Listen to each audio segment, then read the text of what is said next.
Good morning, dear first year and second year students.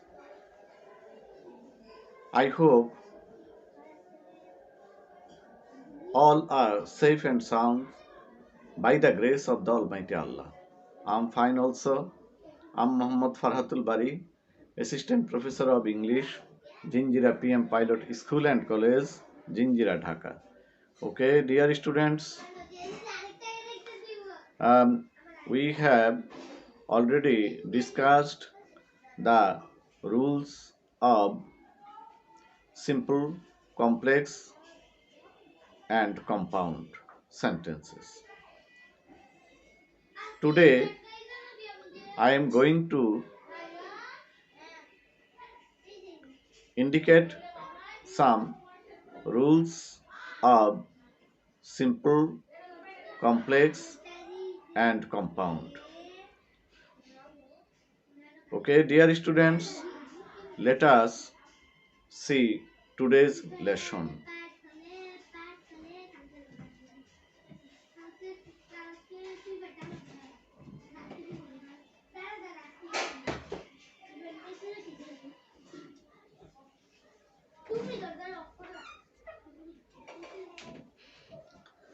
Our today's lesson is change. Change means কি পরিবর্তন। যেহেতু আমাদের পরীক্ষার সময় চেঞ্জ দ্য ফলোয়িং সেন্টেন্সেস এরকম from simple to complex or complex to compound etcetera etcetera এইভাবে যে প্রশ্ন আসে সেটা আমাদের করতে হয়, এই জন্যে এটা শিরোনাম দিয়েছি চেঞ্জ। আমরা একটু দেখি, আমি একটু অর্থাৎ পার্থক্য নির্ণয়ের মতো বিষয়টা করেছি, মানে একটু দেখানোর জন্যে সিম্পল, কমপ্লেক্স, কম্পাউন্ড। আমরা একটি বাক্যকে কিভাবে সিম্পল থেকে কমপ্লেক্স, কিভাবে কম্পাউন্ড করতে পারি, তাহলে অর্থাৎ একটা নিয়ম শিখলে আমরা ইতিমধ্যে কমপ্লেক্সও করতে পারবো, আবার কম্পাউন্ড কিভাবে করতে পারবো একসঙ্গে আমাদের, অর্থাৎ সিম্পল, কমপ্লেক্স এবং কম্পাউন্ডের রুলসটি জানা হয়ে যাবে। এই উদ্দেশ্যকে বা লক্ষ্যকে সামনে রেখে আমি একটা সাজিয়েছি, আমার লেকচার শিটে সাজিয়েছি। তাহলে প্রথমটা দেখো, 1 নম্বর সিম্পল রয়েছে ইনফিনিটিভ ব্র্যাকেটে টু, ইন অর্ডার টু। তোমরা সকলেই জানো যে ইনফিনিটিভ হচ্ছে টু সহ ভার্বের মূল ফর্মকে ইনফিনিটিভ বলে। ইন অর্ডার টু একটা ফ্রেজ ওয়ার্ড, এর অর্থ হচ্ছে লক্ষ্য বা উদ্দেশ্য অর্থে ব্যবহৃত হয়। এবার দেখো একটা উদাহরণ দেখি। The man came to me two or in order to know the matter. এই বাক্যটিতে দেখা যাচ্ছে টু একটি উদ্দেশ্য অর্থে ব্যবহৃত হচ্ছে এবং এই টুটা হচ্ছে ইনফিনিটিভ টু। আর ইন অর্ডার টু এটা একটা ফ্রেজ ওয়ার্ড।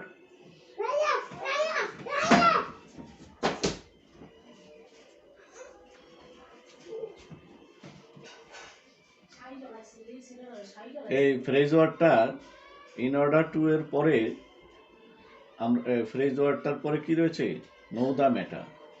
এবার আমরা দেখব যে কিভাবে একটি ইনফিনিটিভ টু বা ইন অর্ডার টুকে পরিবর্তন সাধন করে কমপ্লেক্সে পরিণত করতে হয়।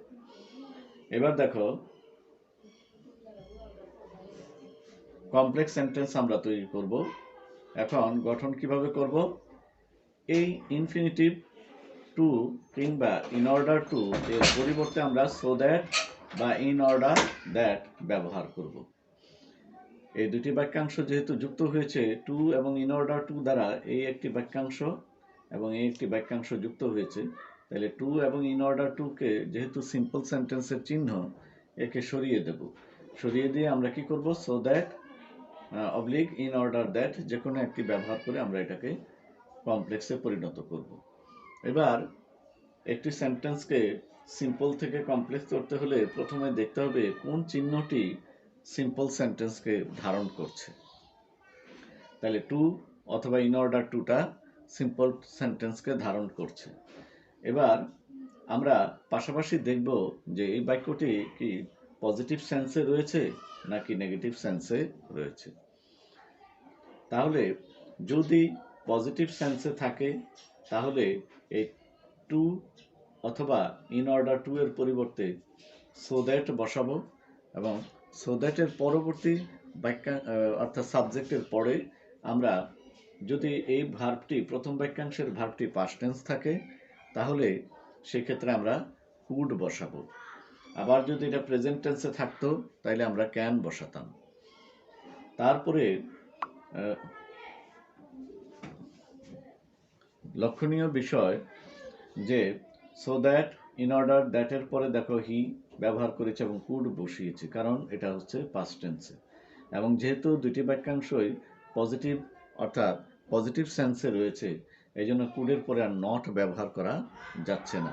যদি নেগেটিভ সেন্স ব্যবহার করা হতো তাহলে আমরা কুড নট বা পাস্ট টেন্সে কুড নট, প্রেজেন্ট টেন্সে ক্যান নট বসাতে পারতাম। তাহলে the man came to me so that or in order that, হ্যাঁ আমরা ব্যবহার করলাম এই টু ইন অর্ডার টু এর পরিবর্তে। এরপরে আমরা কি ব্যবহার করব, যেহেতু প্রথম বাক্যাংশের সাবজেক্ট এবং দ্বিতীয় বাক্যাংশের সাবজেক্ট একই ব্যক্তি, তাহলে দ্বিতীয় অংশে আমরা একটা সাবজেক্ট আনবো দ্য ম্যানের পরিবর্তে, অর্থাৎ প্রোনাউন একটি সাবজেক্ট আনবো, সেটি হচ্ছে হি। এরপরে একটা কুড আনবো, কেন? কারণ এখানে কি রয়েছে, পজিটিভ সেন্সের একটি কি রয়েছে, পাস্ট টেন্সের ভার্ব রয়েছে। যেহেতু পজিটিভ সেন্স দুটি বাক্যাংশ, কাজে আমরা কুড বসালাম। এরপরে বাকি অংশ নো দা ম্যাটার বসিয়ে আমরা এটাকে কমপ্লেক্স করলাম। এবার to or in order to যুক্ত একটি সিম্পল সেন্টেন্স কিংবা সো দ্যাট বা ইন অর্ডার দ্যাট যুক্ত একটি কমপ্লেক্স সেন্টেন্সকে কম্পাউন্ড করব। আমরা কিভাবে করব, আমরা যদি যেহেতু আমরা সিম্পল থেকে কমপ্লেক্স করেছি, আমরা এই বাক্যটিকে প্রথমে কম্পাউন্ড করি। The man came to me, এটা একটা পজিটিভ সেন্সের বাক্যাংশ। আবার he could know the matter, এটাও একটা পজিটিভ সেন্স রয়েছে বাক্য, তাইলে বাক্যাংশ। তাহলে এই দুটি বাক্যাংশ সো দ্যাট বা ইন অর্ডার দ্যাট দ্বারা যুক্ত হয়েছে। তাইলে সো দ্যাট এবং ইন অর্ডার দ্যাট দ্বারা যুক্ত হয়েছে বলে এটা কমপ্লেক্স সেন্টেন্স। এখন আমরা কি করব, এই সো দ্যাট বা ইন অর্ডার দ্যাট এটাকে সরিয়ে দেব, সরিয়ে দিয়ে অ্যান্ড ব্যবহার করব। তাইলে আমাদের হয়ে যাবে, যেহেতু এটাও পজিটিভ সেন্সের বাক্যাংশ, এটাও পজিটিভ সেন্সের বাক্যাংশ, দুই পজিটিভ বাক্যাংশের মাঝখানে কোঅর্ডিনেটিং কনজাংশন অ্যান্ড দ্বারা যুক্ত করে আমরা কি করব, সংযোজক অব্যয় কম্পাউন্ড সেন্টেন্সে পরিণত করব। তাহলে the man came to me ব্যবহার করলাম এবং সো দ্যাট বা ইন অর্ডার দ্যাটের পরিবর্তে অ্যান্ড বসালাম। এরপরে বাকি অংশ যা আছে সেটা আমরা বহাল রাখলাম। এবার আমরা একটু দেখব 2 নম্বর নিয়মটি, বাই প্লাস প্রেজেন্ট পার্টিসিপল। আমরা জানি প্রেজেন্ট পার্টিসিপল হচ্ছে ভার্বের মূল ফর্মের সঙ্গে আইএনজি। আমরা ভার্বের সঙ্গে আইএনজি না বলে আমরা বলবো ভার্বের মূল ফর্ম বা বেস ফর্মের সঙ্গে আইএনজি। অনেকে বলে থাকে যে ভার্বের সঙ্গে আইএনজি, কিন্তু ভার্বের সঙ্গে আইএনজি না বলে বলতে হবে মূল ভার্বের মূল ফর্মের সঙ্গে আইএনজি যুক্ত শব্দই হচ্ছে প্রেজেন্ট পার্টিসিপল। এবার আরও কিছু ফাংশন রয়েছে। আমরা আগের ক্লাসে প্রেজেন্ট পার্টিসিপল সম্পর্কে আমরা আলোচনা করেছি, ইতিমধ্যে তোমরা জানো। এবার আমরা একটু দেখব বাই প্লাস প্রেজেন্ট পার্টিসিপল। দেখো একটি বাক্য, by working hard you can prosper, কঠোর কাজের দ্বারা ইউ ক্যান প্রসপার, তুমি উন্নতি করতে পারো। এই বাক্যটি যেহেতু বাই রয়েছে এবং ভাবের সঙ্গে মূল ক্রিয়ার সঙ্গে আইনজি যুক্ত আছে, কাজে অবশ্যই এটা একটি সিম্পল সেন্টেন্স। প্রথমে চিনলাম, আমরা চিনতে হবে আগে, তারপরে এটাকে আমরা কমপ্লেক্স করব। তাহলে বাই ওয়াকিং হার্ড এটা একটা পজিটিভ সেন্সের বাক্যাংশ, ইউ ক্যান প্রসপার এটাও একটা পজিটিভ সেন্সের বাক্যাংশ। কেবলমাত্র পজিটিভ সেন্সের বাক্যাংশের আগে বাই বসে। এবার পজিটিভ সেন্সের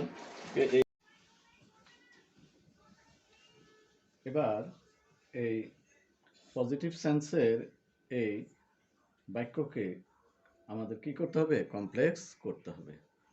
এখন কিভাবে আমরা করব,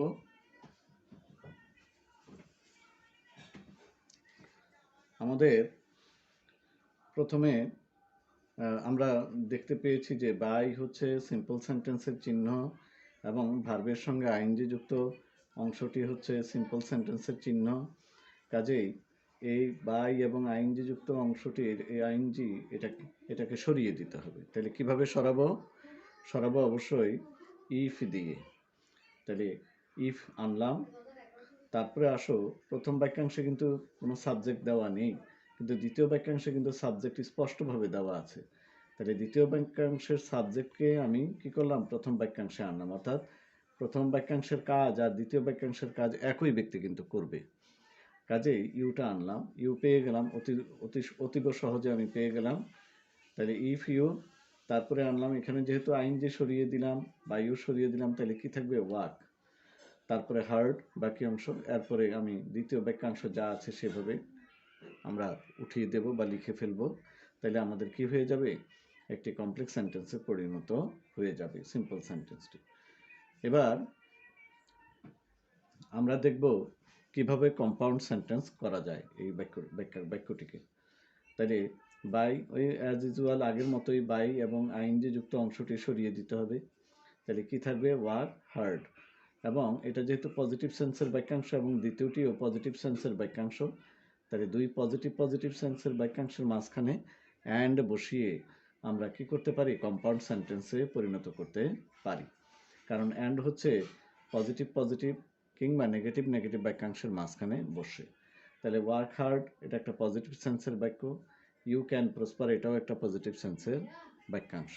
তাহলে দুই বাক্যাংশের মাঝখানে এই যে কমাটার জায়গায় আমরা কি করব? অ্যান্ড বসিয়ে একটি কম্পাউন্ড সেন্টেন্সে পরিণত করতে পারি, যেমন work hard and you can prosper. আশা করি বুঝতে পেরেছ। এবার আমরা দেখব 3 নম্বরটি। 3 নম্বরটি কি রয়েছে? Without plus present participle. Without plus present participle.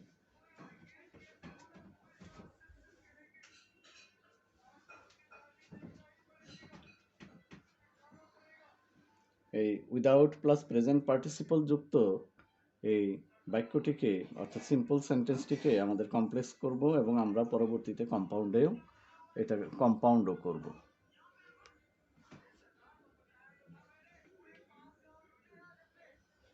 এবার ডিয়ার স্টুডেন্টস, আশা করি সবাই দেখতে পাচ্ছ আর কি।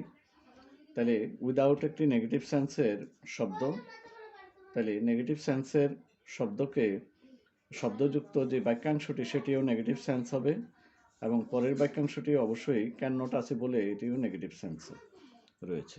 তা আমরা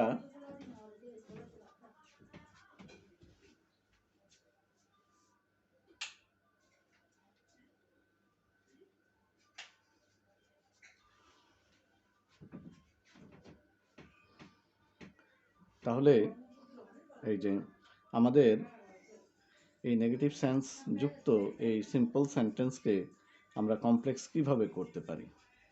তাহলে আমরা আগেই জেনেছিলাম যে বাই এবং আইএনজি সরাতে গিয়ে আমরা কিন্তু ইফ ব্যবহার করেছি। ঠিক তদ্রূপ আমরা উইদাউট এবং আইএনজিকে সরাতে গিয়ে আমরা ঠিক এখানেও কিন্তু ইফ বা আনলেস বসাবো। আনলেসও একটি নেগেটিভ শব্দ। তাহলে আমরা ব্যবহার করলাম উইদাউট এবং আইএনজিকে সরিয়ে দিলাম ইফ দ্বারা। তাহলে প্রথম বাক্যাংশে কিন্তু কোনো সাবজেক্ট দেওয়া নেই, দ্বিতীয় বাক্যাংশে কিন্তু সাবজেক্ট দেওয়া আছে। তাহলে দ্বিতীয় বাক্যাংশের সাবজেক্টকে আমাকে অর্থাৎ সহযোগিতা হিসেবে নিতে হবে। অর্থাৎ এই দ্বিতীয় বাক্যাংশে যেহেতু সাবজেক্ট আছে, তাহলে বুঝতে হবে প্রথম বাক্যাংশ সেই একই সাবজেক্ট। তাহলে আমি আনলাম ইফ ইউ। এরপর যেহেতু এটা নেগেটিভ সেন্সে রয়েছে, তাহলে এবং ভার্বটি যখন আইএনজি সরে গেল তখন মূল ভার্বে পরিণত হলো। তাহলে এখানে যেহেতু কোনো নেগেটিভ সেন্সে রয়েছে উইদাউট, তাহলে আমি কি করব? ইফ ইউ ডো নট ব্যবহার করব, কারণ মূল ক্রিয়ার আগে ডো নট ব্যবহার করে একটি প্রেজেন্ট ইনডিফিনিট টেন্সের নেগেটিভ বাক্য তৈরি করব।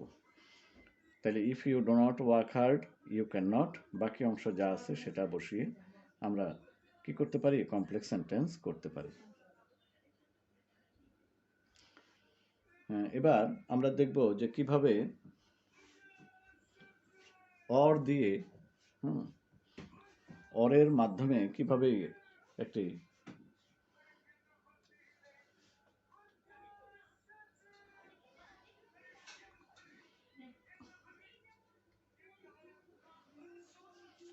অরের মাধ্যমে কিভাবে একটি নেগেটিভ সেন্স যুক্ত একটি সিম্পল সেন্টেন্সকে কম্পাউন্ডে পরিণত করা যায়। আমরা প্রথমে একটু লক্ষ্য করি যে উইদাউট ওয়াকিং, এই উইদাউট এবং আইএনজি যুক্ত এই শব্দটি থাকার কারণে এটা সিম্পল সেন্টেন্স। কাজেই আমরা কি করব, এই উইদাউটকে সরিয়ে দেব, আইএনজিও সরিয়ে দেব, তাহলে কি থাকবে, ওয়ার্ক হার্ড।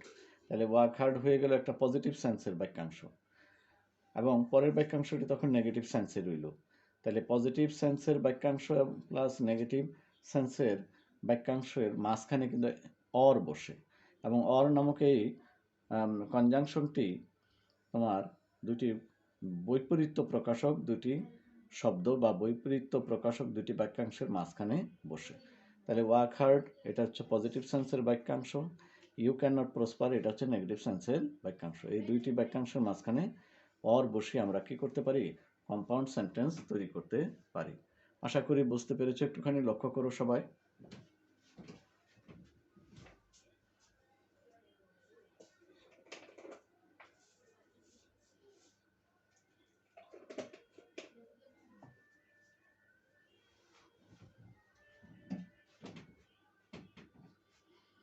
এবার আমরা 4 নম্বরে চলে যেতে চাই। 4 নম্বরটি কি রয়েছে দেখো, প্রেজেন্ট পার্টিসিপল। তাহলে প্রেজেন্ট পার্টিসিপল সম্পর্কে সবাই অনেকে জানো আর কি, যে ভার্বের মূল ফর্মের সঙ্গে আইএনজি যুক্ত শব্দ। যেমন completing the homework, I went outside. এখানে যেহেতু বাক্যের দুটি বাক্যাংশের প্রথম বাক্যাংশেই কমপ্লিটিং শব্দটার সঙ্গে আইএনজি আছে, কাজে এটা সিম্পল সেন্টেন্স। প্রথমে চিনতে হবে, তাহলে এই সিম্পল সেন্টেন্সকে এখন আমরা কি করব, কমপ্লেক্সে পরিণত করব। তাহলে আমরা একটু লক্ষ্য করি, আই ওয়েন্ট আউটসাইড এই দ্বিতীয় বাক্যাংশটি কিন্তু পাস্ট ইনডিফিনিট টেন্সে রয়েছে, এবং কমপ্লিটিং দ্য হোমওয়ার্ক এটি সেন্স বোঝাচ্ছে যে অর্থাৎ বাড়ির কাজটি করার পর। তাহলে করার পর, যেহেতু বাড়ির কাজটি করার পরে কিন্তু সে কি করেছে, ওয়েন্ট আউটসাইড অর্থাৎ বাইরে চলে গিয়েছিল। তাহলে সেক্ষেত্রে আমাকে প্রথমে লিখতে হবে আফটার শব্দের অর্থ পরে, কারণ হোমওয়ার্কটি করার পরে এই ঘটনাটি ঘটেছিল, অর্থাৎ আই ওয়েন্ট আউটসাইড এই কাজটি হয়েছিল। তাহলে আমরা প্রথমে লিখলাম আফটার। তারপরে মনে রাখতে হবে যে দ্বিতীয় বাক্যাংশটি যদি পাস্ট ইনডিফিনিট টেন্স হয়, তাহলে আফটারের পরে কিন্তু সবসময় কি হয়, পাস্ট পারফেক্ট টেন্স হয়। বিফোরের আগে পাস্ট পারফেক্ট টেন্স হয়, এবং আফটারের পরে পাস্ট পারফেক্ট টেন্স। আফটার শব্দের অর্থ যেহেতু পরে, তাহলে পাস্ট পারফেক্ট টেন্স হয়। তাহলে আমরা লিখলাম এখানে after I had completed homework, এবং প্রথম বাক্যাংশে কিন্তু কোনো সাবজেক্ট দেওয়া নেই, কিন্তু আমরা এই সাবজেক্টটা কোত্থেকে নিলাম, এই দ্বিতীয় বাক্যাংশের সাবজেক্ট থেকে। অর্থাৎ দ্বিতীয় বাক্যাংশের সাবজেক্ট আর প্রথম বাক্যাংশের সাবজেক্ট একই ব্যক্তি। তাহলে আমরা লিখবো after I had completed homework, এই হ্যাড কমপ্লিটেড এটা হচ্ছে পাস্ট পারফেক্ট টেন্স। তাহলে আফটারের পরে পাস্ট পারফেক্ট টেন্স বসলো, এবং পরে কিন্তু পাস্ট ইনডিফিনিট টেন্স বসে। এবার আমরা দেখব যে কিভাবে কম্পাউন্ড সেন্টেন্স তৈরি করা যায় এই কমপ্লিটিং দ্য হোমওয়ার্ক, এই আই ওয়েন্ট আউটসাইড এই সিম্পল সেন্টেন্সকে। তাইলে আমরা একটু লক্ষ্য করি, আই ওয়েন্ট আউটসাইড এটা হচ্ছে পাস্ট টেন্সে, তাইলে অবশ্যই তার আগে কি করতে হবে, একটি পাস্ট পারফেক্ট টেন্স, মানে অর্থাৎ আমরা ইচ্ছা করলে এটা পাস্ট ইনডিফিনিট টেন্সও করতে পারি। আই এই প্রথম বাক্যাংশের সাবজেক্ট কিন্তু আই আনতে হবে, কারণ প্রথম বাক্যাংশের সাবজেক্ট উজ্জ্বল সাবজেক্ট, এবং দ্বিতীয় বাক্যাংশের সাবজেক্ট একই ব্যক্তি। দ্বিতীয় বাক্যাংশ থেকে আমাদের প্রথম বাক্যাংশের সাবজেক্ট নিতে হবে। তাহলে আই কমপ্লিট, যেহেতু এটা পাস্ট টেন্স, তাহলে এটাকেও ভার্বটাকেও আমি পাস্ট টেন্স করে নেব, আর আইএনজিকে সরিয়ে দেব। I completed the homework, I went outside. আবার ইচ্ছা করলে তুমি এভাবেও করতে পারো, আই হ্যাড কমপ্লিটেড হোমওয়ার্ক, ঠিক আছে, অ্যান্ড আই ওয়েন্ট আউটসাইড, অর্থাৎ I went outside and I went outside, অথবা আই ব্যবহার না করলেও চলে। এভাবে আমরা কম্পাউন্ড করতে পারি, I completed the homework and I went outside, অথবা I had completed the homework and I went outside. I না লিখলেও হয়, I had completed the homework and went outside.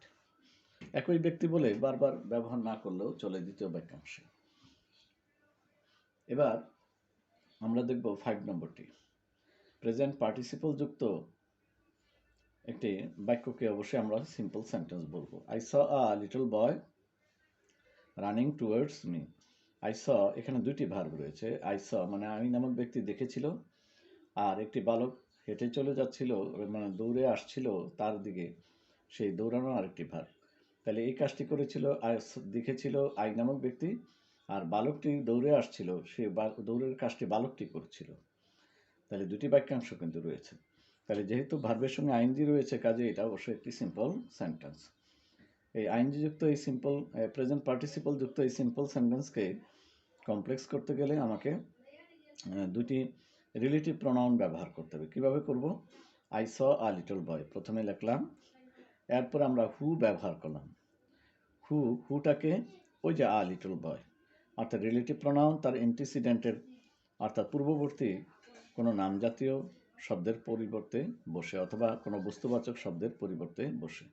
এখানে হু হলো ব্যক্তিবাচক শব্দ, যেহেতু আ লিটল বয় একটি ব্যক্তিবাচক বিষয়, এই জন্য হু বসেছে। এবার আমরা কেন ওয়াজ রানিং টুয়ার্ডস মি ব্যবহার করলাম? কারণ এই ব্যক্তিটি অর্থাৎ বয় আ লিটল বয়টি কিন্তু দৌড়ে আসছিল আমার দিকে, মি নামক ব্যক্তির নিকটে। তাহলে দৌড়ে আসতেছিল, আসিতে ছিল, এটা কিন্তু চলমানতা, অতীতের একটি চলমানতার বাক্য বোঝায়। তাহলে এই জন্য আমরা ব্যবহার করেছি হু ওয়াজ রানিং টুয়ার্ডস মি। এবার এই বাক্যটিকে আমরা সিম্পল সেন্টেন্সটিকে আবার আমরা কম্পাউন্ড করব। তাহলে আমি প্রথমে লিখবো I saw a little boy, এই যে রান থেকে আইনজিকে সরিয়ে দেব, ঠিক আছে? মানে আইনজিকে সরাবো না, কারণ যেহেতু চলমান রয়েছে। এরপরে আমরা একটা অ্যান্ড বসাবো, অ্যান্ড হি ওয়াজ, হিটা যেহেতু বালকটি হচ্ছে আইটি হচ্ছে প্রথম ব্যক্তি, আর হিটা হচ্ছে দ্বিতীয় ব্যক্তি, মানে আ লিটল বয়টা হচ্ছে দ্বিতীয় ব্যক্তি যেটা দৌড়ে আসছিল। তাহলে আমরা দ্বিতীয় বাক্যের বাক্যাংশের আগে কি লিখবো? অ্যান্ড বসিয়ে তারপরে লিখবো হি ওয়াজ রানিং টুয়ার্ডস মি, হয়ে যাবে আমাদের কি কম্পাউন্ড সেন্টেন্স। তো আশা করি আজকের এই লেসনটি তোমরা বুঝতে পেরেছ। যদি কোনো সমস্যা থাকে আমাকে আবার বলবে পরের ক্লাসে, যাতে আমি এটা আবার তোমাদেরকে সেই না বোঝার বিষয়টিকে আবারও বলে দিতে পারি, বুঝাতে পারি। This is for the day. Thank you very much. See you in the next class.